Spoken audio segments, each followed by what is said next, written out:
Roughing It by Mark Twain. Chapter 8. In a little while all interest was taken up in stretching our necks and watching for the Pony Rider, the fleet messenger who sped across the continent from St. Joe to Sacramento, carrying letters 1,900 miles in 8 days. Think of that for perishable horse and human flesh and blood to do! The Pony Rider was usually a little bit of a man, brimful of spirit and endurance.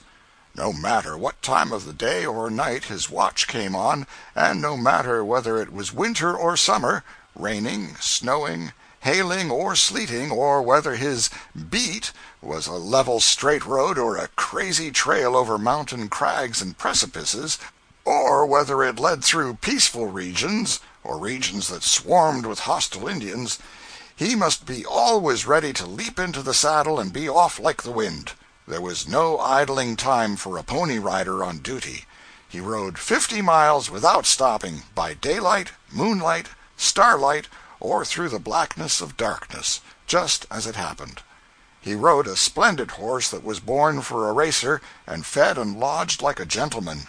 Kept him at his utmost speed for 10 miles, and then, as he came crashing up to the station where stood 2 men holding fast a fresh, impatient steed, the transfer of rider and mail bag was made in the twinkling of an eye, and away flew the eager pair, and were out of sight before the spectator could get hardly the ghost of a look. Both rider and horse went flying light. The rider's dress was thin and fitted close. He wore a roundabout and a skull-cap, and tucked his pantaloons into his boot-tops like a race-rider. He carried no arms, he carried nothing that was not absolutely necessary, for even the postage on his literary freight was worth $5 a letter. He got but little frivolous correspondence to carry. His bag had business letters in it mostly. His horse was stripped of all unnecessary weight, too. He wore a little wafer of a racing saddle and no visible blanket. He wore light shoes, or none at all.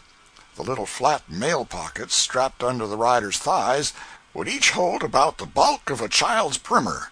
They held many and many an important business chapter and newspaper letter, but these were written on paper as airy and thin as gold leaf nearly, and thus bulk and weight were economized.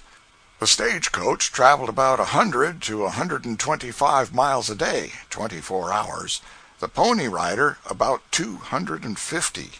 There were about 80 Pony Riders in the saddle all the time, night and day, stretching in a long, scattering procession from Missouri to California, 40 flying eastward and 40 toward the west, and among them making 400 gallant horses earn a stirring livelihood and see a deal of scenery every single day in the year. We had had a consuming desire from the beginning to see a Pony Rider, but somehow or other all that had passed us and all that met us managed to streak by in the night, and so we heard only a whiz and a hail, and the swift phantom of the desert was gone before we could get our heads out of the windows. But now we were expecting one along every moment, and would see him in broad daylight. Presently the driver exclaims, "Here he comes!" Every neck is stretched further, and every eye strained wider.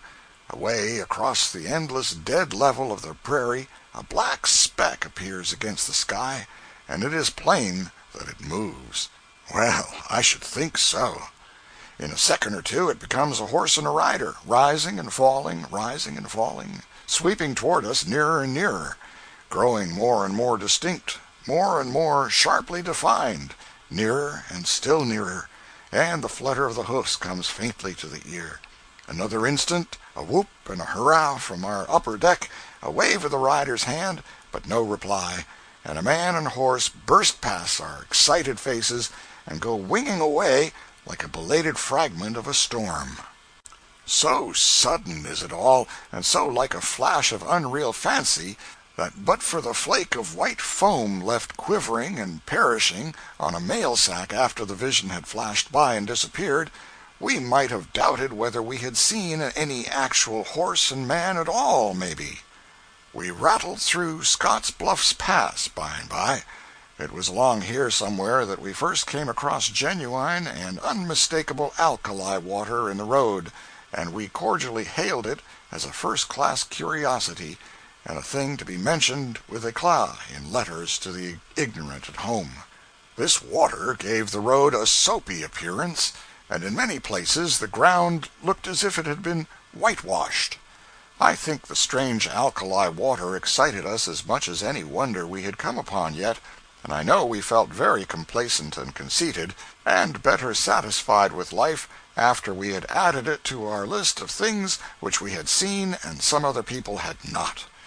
In a small way, we were the same sort of simpletons as those who climb unnecessarily the perilous peaks of Mont Blanc and the Matterhorn, and derive no pleasure from it except the reflection that it isn't a common experience.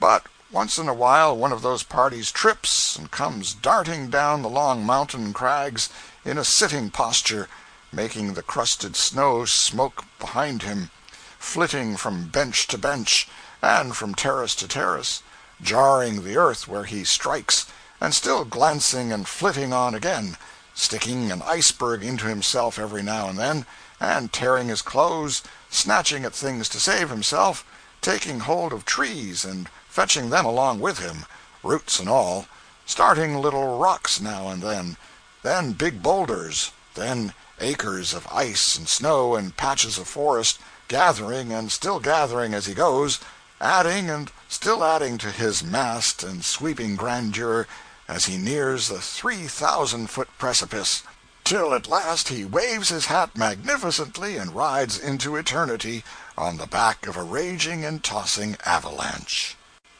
This is all very fine, but let us not be carried away by excitement, but ask calmly, how does this person feel about it in his cooler moments next day, with 6,000 or 7,000 feet of snow and stuff on top of him?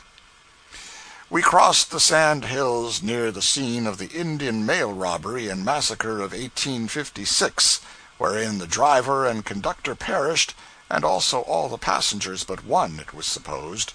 But this must have been a mistake, for at different times afterward, on the Pacific coast, I was personally acquainted with 133 or 4 people who were wounded during that massacre, and barely escaped with their lives. There was no doubt of the truth of it. I had it from their own lips. One of these parties told me that he kept coming across arrowheads in his system for nearly 7 years after the massacre, and another of them told me that he was struck so literally full of arrows that after the Indians were gone, and he could raise up and examine himself, he could not restrain his tears, for his clothes were completely ruined. The most trustworthy tradition avers, however, that only one man, a person named Babbitt, survived the massacre, and he was desperately wounded. He dragged himself on his hands and knee, for one leg was broken, to a station several miles away. He did it during portions of 2 nights, lying concealed one day and part of another, and for more than 40 hours suffering unimaginable anguish from hunger, thirst, and bodily pain. The Indians robbed the coach of everything it contained, including quite an amount of treasure. End of chapter 8.